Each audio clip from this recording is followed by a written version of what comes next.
not know what the word of God say, you cannot know how to use the word of God to overcome. Number one thing you must know is what has the word of God say concerning me. This tells you that you need to know the word of God. And who is the word of God?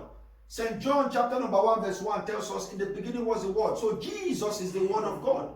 So if you do not know the word of God, it means you do not know Jesus. And the Bible said he has given us a name above all other names, that at the mention of the name of Jesus, every name must surely bow. Look at the situation that Joseph faced in the Bible, and look at the situation that John the Baptist faced in the Bible. John the Baptist was under a pressure. Instead of him to still fear God, he allowed the pressure upon his life to overwhelm him up to the extent he was now denying Jesus. The same Jesus which John baptized, and he saw heaven open in Matthew 3. Jesus was being baptized by the same John. And when John was under pressure, when he was put in prison, instead of him to be praying and fasting like Paul and Silas did, like Joseph in the Bible did, Joseph was put in prison because why? He feared God. The wife of Potiphar lied against Joseph, and Joseph was caught and put in prison for what he did not do, for the offense he did not commit. But did God forsake him? No. God promoted him at last. At the end, he became the prime minister of Egypt. Hallelujah. But when it comes to John the Baptist, we need to learn from this. We need to learn from the men of old, people of God. What made John said to be beheaded? Does it mean God cannot save him? It is when you ask that you shall receive. When you do not ask, you cannot receive. When John was in prison, instead of him to ask God for intervention, he decided to send message to Jesus that he baptized, that he heard the voice of God. The Holy Spirit said, "This is my beloved Son, in whom I'm well pleased." But when he was under the pressure of imprisonment, he was not offended in God. How did I know he was offended in God? When the disciples of John came to Jesus in Matthew 11, read Matthew 11 from the beginning to the end. They asked Jesus that John sent them to him. And Jesus told them, "Go back and tell John what you saw. The blind can see, the lame can, the deaf can hear, the lame can walk, and the poor have the gospel being preached to them." After they left, Jesus began to testify of who John was, how great God made him, but John decided to come so low in doubting the power of God. And that was what led his head to be beheaded. He did not even, because he was now offended in God, he did not even think of praying. He did not even think of fasting. There was no place said in the Bible that when John had that trouble, John prayed. No, he did not pray. But we read Paul and Silas, they prayed and they sang and the Holy Ghost came down. Did you read of John? We need to learn from this, the men of old. John never prayed while he was in that prison. And that was what led his head to be beheaded. Hear what Jesus said now. If John really prayed. Hallelujah. Amen. Hear what Jesus said. In Matthew 11, verse 6. Matthew 11, verse 6. Hallelujah. Matthew chapter number 11, verse 6. He said, "And blessed is he who shall not be offended in me." I will tell the disciples, "Go and tell John what you saw." Jesus made that statement. Why did he make the statement? Because John was already offended in Jesus. John was already, he already had offense. He was already angry that Jesus, if he was the Messiah, he wouldn't have been the Messiah, and then he will allow him to be in trouble. Just like some of us used to think or even say with our mouth, "If God exists, why should I face this or that?" The Bible said only a fool has said in his heart there is no God. God exists. God reigns. God is God. You are the one that need to play your own role. God cannot do the work of man for you. You need to do the work of man. God needs to do the work of God. God cannot pray for you, but God can answer your prayer. You are the one that need to pray, and then God will answer your prayer. He said, call upon me in the days of trouble, and I will do what? Answer you and show you great and mighty things which you know not. Hallelujah. Amen. So when John was in trouble, instead of John to pray to God, John was offended in God. He did not pray, and he gave chance to the devil. And the Bible tells us in the book of Ephesians 4 verse 27, neither give place to the devil. John had already given place to the devil by doubting God, by doubting what Jesus can do, by doubting the same Jesus he baptized. He is not doubting because he was in trouble.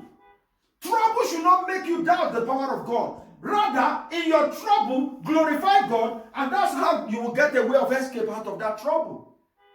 Hallelujah. Amen. Father, you are so good to me in every circumstances, in every situation. You are so good to me. Hallelujah. Amen. In your trouble, remember God, and that's how you can be able to overcome that trouble. In your trials, remember God. All the time, remember God.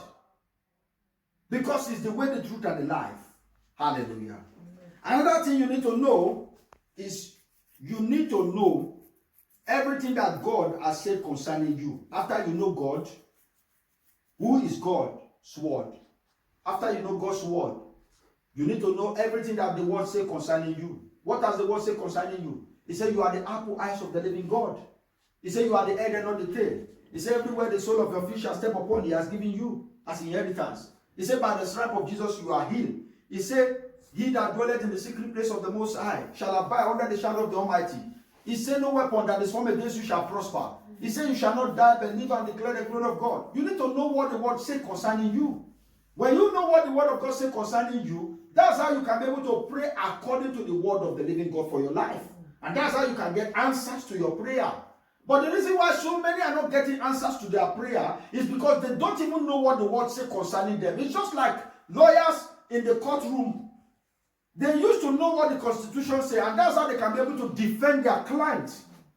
The same way for you to get answers to your prayer, you need to know what the word of God says. You say, this is what your word says, Father. You say, in blessing you shall bless me. Therefore, let my way be open in Jesus' name, and your way shall be open. Hallelujah. Amen. You are struggling to live righteous. You say, Father, you said, with you, God, all things are possible. Therefore, empower me to live a holy life. And then you receive the grace to begin to live a holy life. If any man be in Christ, he is a new creature. All things are passed away. And behold, all things have become new. It's not by power, nor by might, but by the Spirit, said the Lord of hosts. The reason why you are struggling to live righteous is because you think it is by your own power. It is because you think it is by your own doing. It is not by your own doing. He said, while we were yet sinners, Christ died for the ungodly. So it is not by our power. It is when we are standing right with God. What is righteousness therefore? Righteousness simply means standing right with God. Hallelujah. The third thing you must need to know is putting God in remembrance of his word. All the time. Not sometime. That's why Jesus said in the book of Luke 18:1, men ought always to pray and not to faint. Men ought always to pray and not to faint. Remember that Jesus was just fasting, coming out of fasting 40 days and 40 nights. And that was how he was able to overcome the devil. His life was already the life of prayer. Before that time, he just come out of 40 days and 40 nights fasting and prayer. If there is a man to pray, there is a God to answer. A prayerful person is a powerful person. A prayerless person is a powerless person. You want to be powerful according to the scripture in 2 Corinthians chapter number 10 verse 5. It said the weapons of our warfare are not carnal, but they are mighty in God to pulling down of strongholds, casting down argument and every high things that exalt itself, that seems to exalt itself above the knowledge of God in your life, bringing them all into captivity to obey the word of God. Hallelujah. Amen. When you put God in remembrance of his word every day in your life, you will see your life will be sweet like honey. Amen. May God give you the grace to put God's word in remembrance of your life in Jesus' name. Amen. I pray this day that as you hear the word of God, you will use the written word of God to overcome in Jesus' name. Amen. I want to use this opportunity to appeal to you hearing the sound of my voice, brethren, that please subscribe to our YouTube channel with the name Pastor Pius Otokina. And by the grace of God, as you subscribe, anytime you tap the notification button so that anytime we upload a new message, you will be able to get the message in Jesus' name. And as you do share also from the Facebook our messages, you are helping us also to spread the gospel. And as you do, God is going to bless you. You are a co-worker in the vineyard of the living God. As you do, God is going to bless you in Jesus' name. Amen. Hallelujah. I pray for you these days that which you fear most will never happen to you in Jesus' name. Amen. I pray for you these days that every pursuers in your life who have failed to repent, they shall drown at the red seas of God in Jesus' name. Amen. I pray for you today that no weapon formed against you and your family shall prosper. I pray for you these days that you will never be a castaway on that last day. That God will give you the grace to inherit His kingdom in Jesus' name. Amen. I pray for you these days that every satanic hand that is seeking your life, they shall all destroy themselves in Jesus' name. Amen. I pray for you this day that such evil man that killed George will never meet you in your way. It will never meet your family in Jesus' name. Amen. In the mighty name of Jesus, as the day is separated from night, God shall separate me and you and our entire family from evil men who are destined to kill in the name of Jesus. Amen.